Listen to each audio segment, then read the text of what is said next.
สวัสดีค่ะพ่อแม่พี่น้องสวัสดี FC ทุกท่านเนาะค่ะบ่ว่าจะเป็น FC เก่า FC ใหม่เนาะที่เข้ามารับชมรับฟังเป็นกำลังแรงใจให้เจตาพารวยเนาะค่ะในทางช่องยูทูบเนาะประวัติของเจตาค่ะเป็นจังไดวันที่1พี่น้องมันหมานกันบ่ของเจตาเข้าไว้อยู่60เนาะค่ะเข้าโตกลับ506บน3ตัว95ล่างเนาะ ของเจตาเขาติดกัน4งวดแล้วเด้อพี่น้อง1 2 3 3งวดอันงวดที่4นั่นเอาออกไปแล้ว44เนาะงวดนั้น3งวด4งวดติดเป็นจังได FC เจตาเป็นตาตามบ่มีไผได้ไผโชคดีนำเจตาบ่น้อค่ะมีไผตามเจตาบ่เนาะไผได้ก็ดีใจนำเด้อค่ะเด้อบ่ทันได้ก็ไปใหม่ไปต่อเนาะไปใหม่ไปต่อ4งวดติดเจตาพารวยเอาที่ชอบเนาะค่ะบ่ทันได้ก็มาตามใหม่ไปใหม่เป็นของวันศุกร์เนาะค่ะวันศุกร์วันที่3 20:30ลาวพัฒนาออก เตรียมแคปหน้าจอไผจะไปต่อกับเจตาวันศุกร์เนาะค่ะเลขทุกตัวเอามาวางเพื่อเป็นแนวทางโปรดใช้วิจารณญาณในการรับชมเป็นอย่างสูงเนาะค่ะเป็นเพียงแนวทางเนาะชอบเราก็จัดขัดเราก็ผ่านเอามาเบิ่งแนวทางของเจตาค่ะวันที่3วิ่งรูดเจตาให้3กับ5ค่ะ3กับ5 2ตัว4หาง38 39 52 51เบิ้ล33 55 3ตัว3หาง352 538 335วิ่งรูดนี่เจตาเด่น3ค่ะร่อง2ตัวเน้นที่38กับ52ค่ะ3ตัวเน้นที่538แคปหน้าจอค่ะใครจะไปต่อกับเจตาพารวยเนาะวันนี้วันที่1ไปต่อวันที่3ค่ะต่อวันที่3แคปหน้าจอแล้วไปต่อเป็นของใคร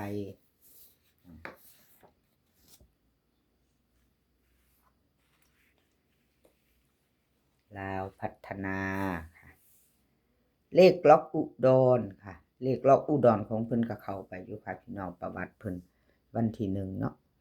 เป็นของเมื่อวานนี้วันที่1เพิ่นก็เข้าไป60ค่ะ06ลาวออก60 90659เนาะค่ะล่างของเลขล็อกอุดรเพิ่นก็เข้าอยู่เนาะเดินอยู่ค่ะ FC เป็นจังใดได้ตามบ่ค่ะได้มีไผตามเลขล็อกอุดรบ่3งวดเข้าไปวิ่งรูด1งวดมาไปใหม่ไปต่อเนาะค่ะบ่ได้ตามเลขล็อกอุดรตามใหม่ไปต่อเนาะค่ะตามใหม่ไปต่อวันศุกร์ที่3 20:30ไปลุ้นกันใหม่เลขล็อกอุดรค่ะกราบขอบคุญขอบคุณเลขล็อกอุดรหลายๆเด้อค่ะที่เอาแนวทางมาวางทางช่องของเจตาเนาะกราบขอบพระคุณเป็นอย่างสูงค่ะวิ่งรูดของเพิ่นให้มา3กับ7 2ตัว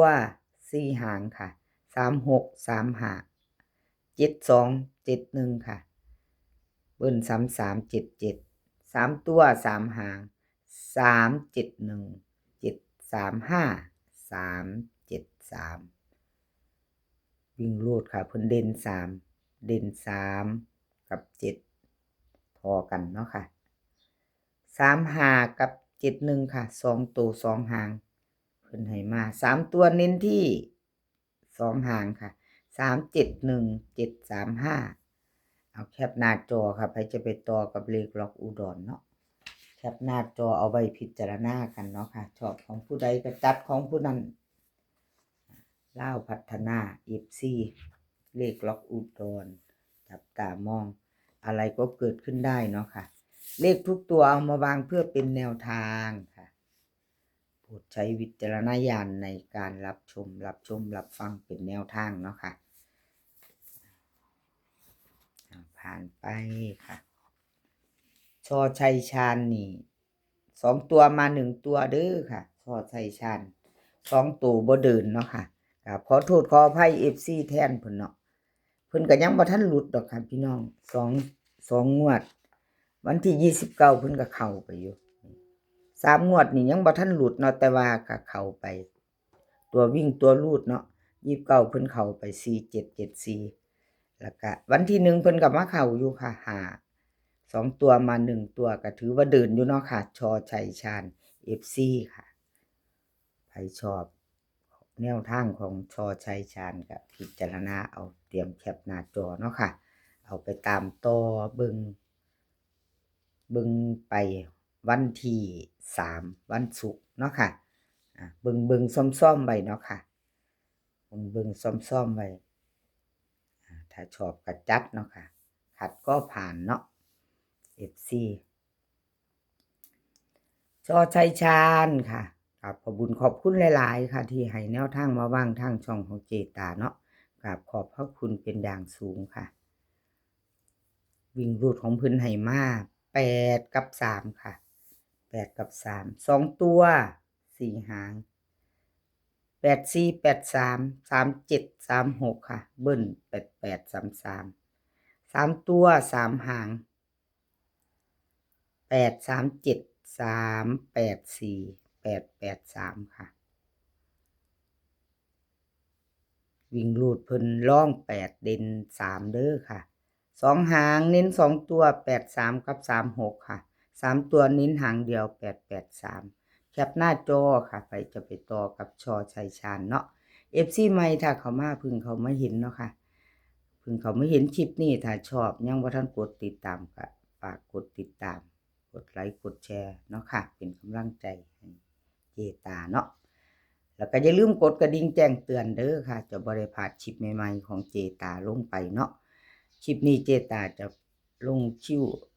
อัปโหลดอยู่ค่ะเข้าในกลุ่มเนาะคันผู้ใดจะเข้ากลุ่มไลน์เข้าฟรีของในช่องเจตาพารวยก็แอดไลน์เข้าไปเนาะค่ะเจตาก็จะได้ดึงเข้ากลุ่มเนาะอยากเข้ากลุ่มน้ำเจตาก็แอดเข้าไปเนาะค่ะเข้าฟรีค่ะ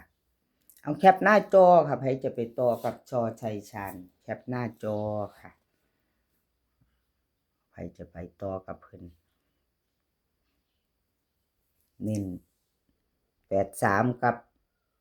36เด้อค่ะ3หางก็3ตัว883ค่ะของชอชัยชาญใครจะไปต่อกับแคปหน้าจอเนาะค่ะแคปหน้าจอไว้ชอชัยชาญเลขรับน้ำโสมค่ะเลขรับน้ำโสมหลุดไปเนาะค่ะรับน้ำโสมหลุดเดี๋ยวเบิ่งจักน้อยเนาะค่ะพี่น้องเบิ่งวันที่29 27เพิ่นก็เข้าอยู่เข้าล่างเข้าตัวเน้นตัวเจาะพร้อมเนาะแล้วก็วันที่เพิ่นก็เข้าไปอยู่มาหลุดวันที่1เนาะค่ะเลขรับน้ำโสมเจตาให้เบิ่ง3งวดเพื่อว่า FC ใหม่เพิ่นเข้ามาเนาะค่ะเพิ่นบ่ทันได้เห็นเนาะ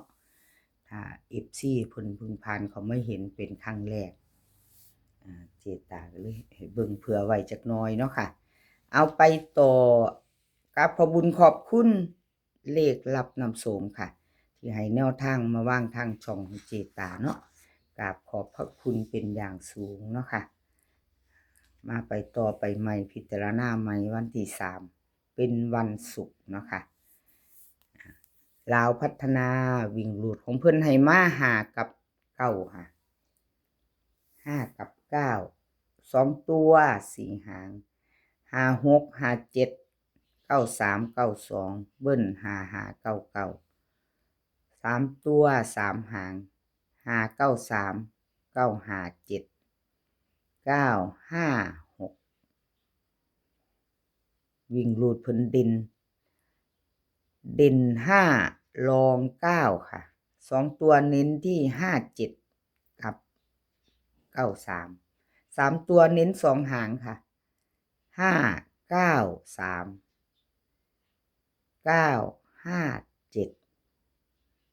เอาไผจะเป็นรุ่น2ทุ่มครึ่งวันศุกร์ค่ะเป็นวัน3เป็นวันที่3กับเลขรับน้ำโสมเนาะค่ะ เลขทุกตัวก็เป็นเพียงแนวทางเด้อค่ะพี่น้องพิจารณาเอาครับขอบคุญขอบคุณ FC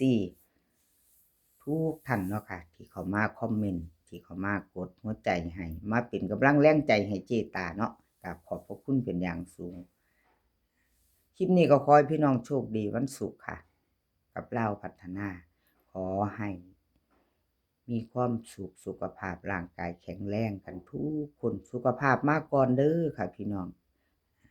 เดินทางไปไสก็ขอให้ปลอดภัยเดินทางไปขอให้มีโชคค่ะกลับมาขอให้มีชัยคลิปหน้าพ้อกันใหม่ค่ะคลิปนี้ก็สวัสดีค่ะ